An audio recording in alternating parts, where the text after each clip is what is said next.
And that's because I was the only one who applied at the time. And I applied kind of at the last minute because nobody else had applied, and the board's, asked if I do it because nobody else, had applied for the open seat on the board. And let's see. And to my way of thinking, it wasn't fair just to ask 4 people, to represent and to do all the things that the board has to do. So I kind of did it just because I felt like, well, somebody needs to.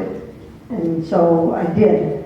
And it's kind of sad that we really haven't had an election even for the past 2 years. And out of 5,700 homes, which you figure that's maybe close to 8,000 to 10,000 individuals who, could sit on the board, that not even one person has filed papers in the last couple of years. Thankfully, a few people have stepped forward to fill these seats, like Cheryl has, and Wes has, and then Kyle has. They've all, after we didn't have an election, stepped forward and said, okay, well, I'll apply and, and go through the application process, and we've selected them. So, but it is kind of sad. Anyway, I do feel sad that there's not more people that would step up and actually go through the election process. It would give everybody a better voice, if you could choose who was going to be on the board. Now that being said, this is a volunteer job. For a volunteer job, it's not easy. There's a great deal of responsibility that goes with being a director, and a lot of times there are difficult decisions to be made. And we had to make several difficult decisions in the past 3 years. And I just want to say that in the time that I've been on the board, I know that I've always based my decisions on what I thought was in the best interest of the association.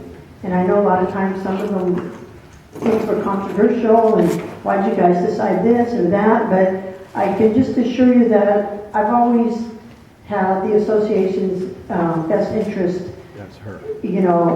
as my basis for my decisions. And even tonight, another thing I wanted to kind of say is, if you look around tonight, how many people came to this meeting? I mean, say 50 at the most, and if we could probably count them and only come up with 30 maybe.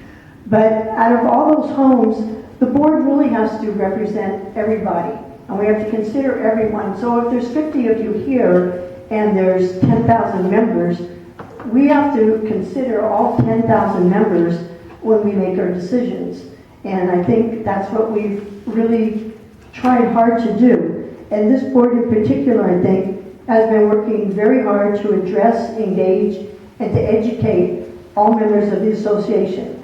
Old, young, families, singles, all ethnicities and cultures, English-speaking and non-English-speaking members of the association. So it's not an easy job, but I have to say it's very rewarding. And the best part for me has actually been getting to know a lot of you.